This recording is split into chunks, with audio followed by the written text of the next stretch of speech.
Hi, I'm Daniel Lucas, and welcome to Book 101 Review. Book 101 is all about the books that I read for the last 40 years. And today I have my special guest. She's the author of the book Fresh Courage in Retirement Finding Purpose, Essence, and Fulfillment. No other than Miss Sharon Ralph. Welcome to Book 101, Miss Sharon. Can you please introduce more about yourself? Yes, I am a behavioral scientist and author, former podcaster, and let's see, felt invisible my whole career, but now I'm an influencer because I want to help 10% of the boomers live from a new purpose in retirement to thrive and to help heal the world from their inner spark. Side. Yes, that's true. So, what is the central message of Fresh Courage in Retirement? Okay, well, let me first mention that I found the phrase fresh courage in a Hallmark movie. I love Hallmark movies. And Hallmark. yeah, they said when you go home from vacation, you often go home with fresh courage. I Yes. had figured that out in my career that I had more gumption and more grit when I got home from vacation to get things handled that had been going on for too long. But Fresh Courage in Retirement, I wrote it in such a way that it helps prompt. I have action steps in the back of each chapter to help you think about who you are and what you've enjoyed doing and help you do a little research on yourself because that's how you get to know yourself better. That's very important. And, in retirement, you're the boss now. Nobody tells you that. I'm sorry. You're the boss now, and you have to make your schedule, your social life active, and that sense of accomplishment comes from your initiative. And, Initiative. yeah, and so we can talk about that. Oh, and let me mention that I make these little blocks because I love to sew. I've loved to collect words of wisdom, and Yes. I love color. So they come together Awesome. in these little art blocks. Uh-huh. Awesome. So, Miss Sharon, thank you so much for sharing your book to the world, especially for the seniors. For sure, they will empower for this book. How does the book define purpose in the context of retirement? Whoa, I haven't had a question quite like that before. Okay, so I would off the cuff say that purpose is something that feels like what part of your destiny. It's like, oh yeah, that part of me can really fit here and it'll have meaning for you. One of the things that makes purpose different from anything else is that it brings you meaning. Why are you here and what's your job to do? So um so I made it as a do-it-yourself book so that you walk through the little exercises and glean some information about you that might have been sleeping for a while and kind of gathered some dust maybe. And so we're going to wake some of those up, but the it does not teach you my secret sauce. I By the end of the book, having a purpose is very important in what we're doing here, but it the secret sauce I really want to teach you is in a course I just got through putting online a couple months ago that it helps you define your soul, your inner spark, your essence. Essence, a lot of people use that word, but so I've started using the word spark because I kind of sparkle, they tell me. And besides, when it's coming from something that easily flows from you, effortless vitality or intrinsic motivation, it's not a problem at all to keep going many hours or keep you work beyond your exhaustion perhaps because it just flows. So I want to invite you to learn know your spark. Here's what mine sounds like. I am precious jewel of wisdom. I am colorful collaborator, motivator, and learner. I am tranquil, authentic, and pure inspire. I light fires. I can do that all day long. And I want Awesome. you to help you find your inner spark too. I will, Miss Sharon. I will. And what strategies does the book suggest for retirees to rediscover the sense of self? A sense of self is let's start with making a list of 20 things you love to do. Yes. For some reason, whenever I say that statement, I I love the smell of fresh mown grass. Well, that doesn't exactly fit me doing something. It's unless I'm mowing the lawn. But as a teenager, I loved to bake cookies. My dad, he liked cake and cookies, or cake and pie and cookies. I got uh, connected with the cookie part, and in fact, for years, I made cookies. Well, now I've cut it over to converting them with my math and research on making them gluten free and sugar free. Sometimes it works and sometimes it doesn't. That'd be awesome. So, how did you explore the concept of essence and its role in retirement? Oh, okay. I signed up for a coaching class the same time I retired. I had worked on a convention in Seattle back in about the 85s, I think. And my director said, Sharon, when you're doing a big event, always have something else to go to before the event is over with. Now, I got the feeling he had learned a lesson about that in order to think it's so important to tell me. So when I was facing my retirement coming up, I started thinking about what else do I want to go to after retiring. And here's a tip that one of my podcasters told me. She said, um, do something for charity that you do for your job. So, an example would be if you were an accountant, find a charity or foundation that needs an accountant.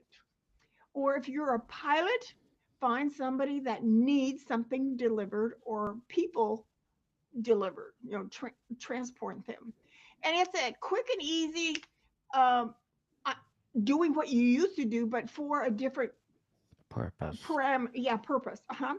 So that may not be what you'd really like to do in retirement, but it's a transition type of tip for you to consider. But you get to live from your heart. Our jobs often, was our brawn, we got to be strong, or we got to be smart, and all this stuff. Well, you now get to choose to do what's in your heart. And, paying for the roof over our head and our education and our car, we sometimes lose track of what's in our heart to do. I think having grandkids may help revive some of those heart desires. But maybe you were a dynamite singer in high school, and you haven't sung for 30 years. Maybe it's worth reviving that. Or maybe you were a great basketball player. Well, could you teach other people how to be a great basketball player? So, how does that answer your question there, Daniel? Fabulous, fabulous, Miss Sharon. Thank you so much. Very well done. Well said. So, what are the key challenges retirees face when searching for fulfillment? The challenges. Well, you know, I my last job was at Boeing, and when I was told that the myth going around Boeing was that a lot of people put off retiring because they know they'll be dead in 3 years. Oh, that hurt. That can't be true. But Mm, it dawned on me, it took a while for me to realize, yeah, it might take 3 years for a couch potato to die. And certainly. how that came across my mind, I'd been out of town for a weekend and I came out here to my patio to water my plants. And I thought, they need water to grow. Yes. Oh, yeah. If we're not growing, we're dying. That's what's happening to couch potatoes. So that used to be our parents' retirement. Yeah, we've earned this. We've got a chance to relax now, and you need some new interests. Okay, some of the problems are we get bored because we don't have alarm clock to get up to anymore. What's the structure of our day? What are we going to do with all this time on our hands? It can be a heavy burden. My favorite answer about this, and I heard somebody use this word a couple of days ago. Oh, it's in the book I'm reading right now. Um, that there's a principle in volunteering that's called reciprocity. And my mom, I remember I was about 14 years old, and she said, Sharon, when you bless somebody else, and I don't know what the situation was, but she was encouraging me to do something for someone else, that makes them feel good and it makes you feel good. How about feeling good Yes. through volunteering? And the some of the side benefits, in fact, a podcast guest I had that was really pivotal in helping me create a course on make a marvelous transition into volunteering was the AARP past president for Washington State. I believe his name was Barrett Barnett, something.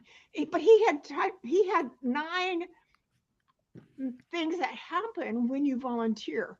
One, you probably learn new things. You're probably being social with people and meeting. You're expanding your social health a little bit. You're maybe changing somebody's life. His story about that was he became an advocate for a senior living place, and this little lady never ate in the dining room. So he checked into it. What needs to happen here for make that happen? She didn't have any teeth. All she needed was a set of dentures, and she would be able to socialize in the dining room. He helped her get dentures and changed her life. How good of a feeling would that be? So Definitely.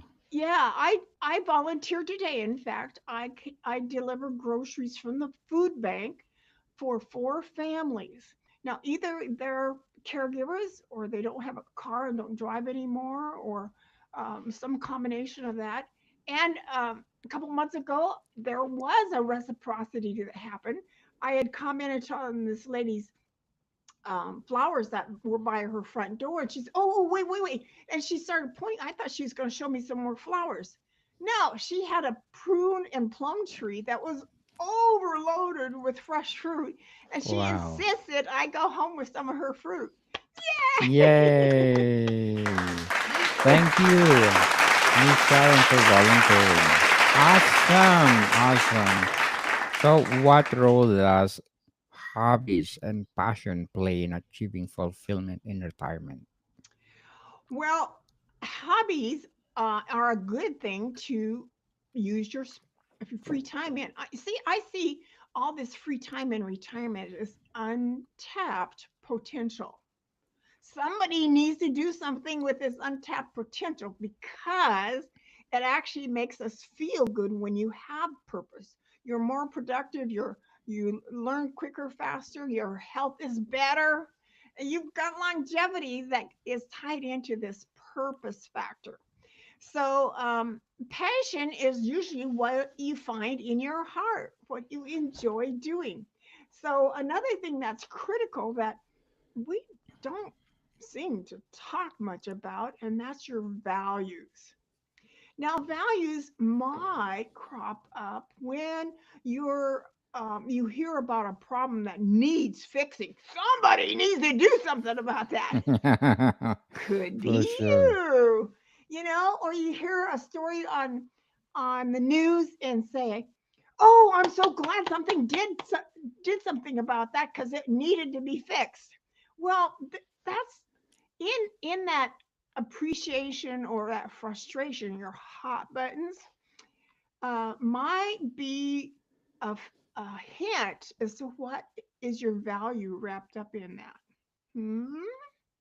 So safety might be something that's wrapped up in some of these stories, or helping children out might be something that really tugs at your heart. My values, I think, are around creativity and responsibility and collaboration. I love collaboration, but I realize I'm not getting very much of that in my life. So I'm hoping to. I've just brought on a new CEO in my life, in my business, and I think I'm going to enjoy collaborating with a team of people. So um, values is something that is wrapped up in that inner spark. How about that? Definitely wrap with love. Ah. Again, Miss Ellen. Very well said. So, what advice did you give for maintaining a sense of purpose as life slows down?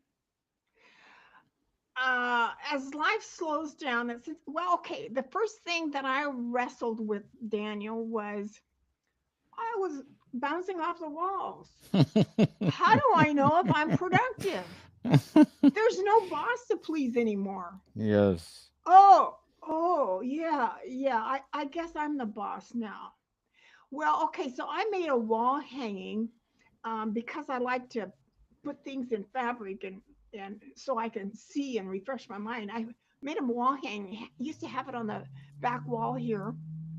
One day I came and read that wall hanging 3 different times. And I gradually realized, oh, yeah, when I live from what matters to me, every day feels right. So I'm one of these people that love encouraging and inspiring people, and that's why I'm here.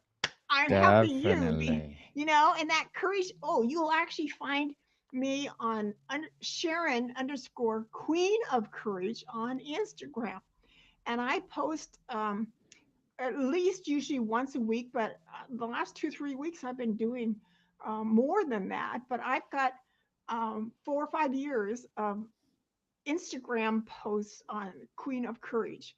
And courage could be something you do, something you have, and something you are. Yeah, because I think it takes courage to express our uniqueness.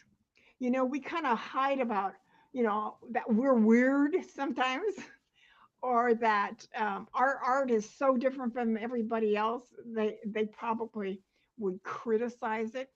Well, I love this term. We're doing the best we know how. It shuts up that critical voice that makes us want to hide, and it helps us have the backbone and the grit to say, yeah, I'm different and I love being different. So I'm here to help you express your uniqueness to the world because we're waiting on you. Yes, our generations, 2 generations to come. So, Miss Sharon, what role does health and wellness play in the journey toward purpose in retirement? Well, health and wellness. Now, I have always been healthy and wellness. And yet I have a younger sister who has had rheumatoid arthritis since she was like in her 30s or 40s. And So I'm not the best person to talk about this, but what I did to maintain, I have a couple stories about always being healthy, and that I had moved to Tampa, Florida, and I was getting a little homesick, I guess. It was about 4 months into the process, and I started having a hard time. So I did a kind of a research and found some verses in Joshua chapter 1 and 2 in the Bible that talked about be of good courage, be of great courage, do not be afraid, be courageous. And it made me start stomping my foot and saying, I refuse to live my life based on fear.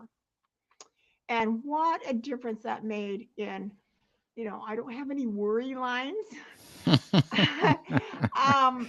And another story that really fit with that was back in I think I was about 22 when I was working downtown Seattle on second shift at a bank.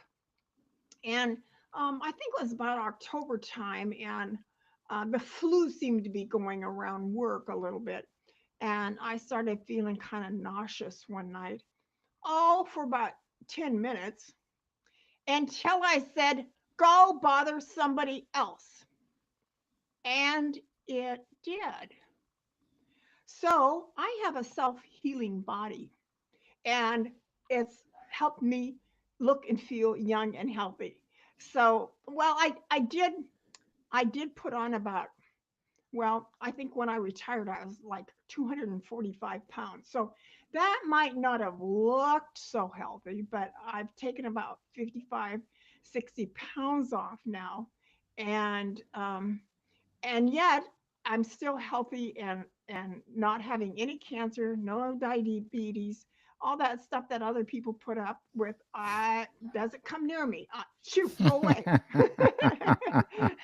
As they said, what your mind can conceive, your body can achieve.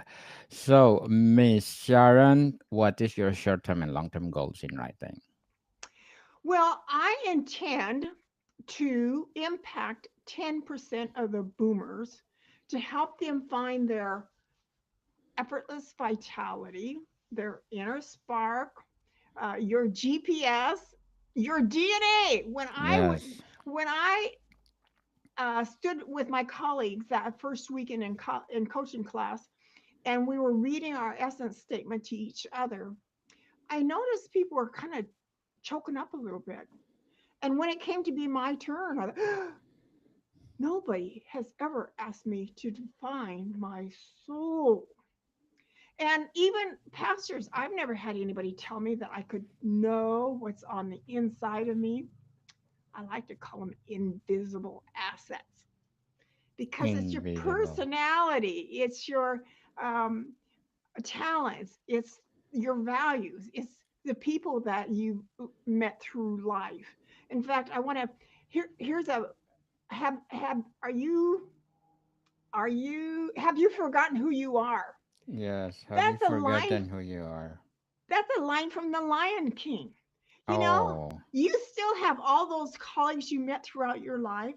You still have that education or hard knocks that you've learned through life, and you're still a smart and capable person, the same as before you retired as you are now. So revive me. Okay, just because you don't have a business card, and our business cards tell us who we are and what our title is and who we work for. Um, it's, that doesn't change what's inside. And so realizing that, and the difference it makes is you live longer and you live healthier. And it's time to leave a legacy. How can you pass on some of your talents and teach somebody else around you that would like to learn what some of what you know? And Boys and Girls Club is a great place to do that, or your grandkids are a good place to do that. definitely. That's why I'm doing this, Miss Sharon. For my legacy to the world. As they said, we are just only a visitors and we need to give mark. when we are no longer around. So, lastly, to sum up our discussion, what lasting message does your book hope to leave readers about living with courage and purpose? Well, the saying that I like to wrap things up with, what I found on a wall at work one time, and it's by Thomas Wolfe, and it's too long to put on one of my little art blocks. So, but it says, if one has a talent and does not use it, one has failed. If one has a talent and partially uses it, one has partially failed. If one has a talent and finds somehow to use the whole of it, they have gloriously succeeded and won a satisfaction few people ever know. Make sure you're one of those people. Definitely. I will assure you, Miss Sharon. So, Miss Sharon Rolfe, thank you so much for sharing your book to the world. Hoping for more empowering books like this, most especially for the senior. And for sure, they will learn a lot from it. So, Miss Sharon, can you please invite our listeners to support your book? Yeah, I have a website called SharonRolf.com. I have Inner Spark, I mean, Sharon underscore Queen of Courage. And I also have a loneliness group. Some people get really lonely in retirement, and that might help you build your resilience in retirement. Join me on Wednesdays at 10 a.m. Pacific time at Loneliness to Resilience Membership Community. Yes, people, let's support Miss Sharon Rolfe because if you support her, more empowering books to come, more Queen of Hopes to come. So, Miss Sharon, thank you for your time. Thank you for allowing me to be here. More to come, people. See you soon.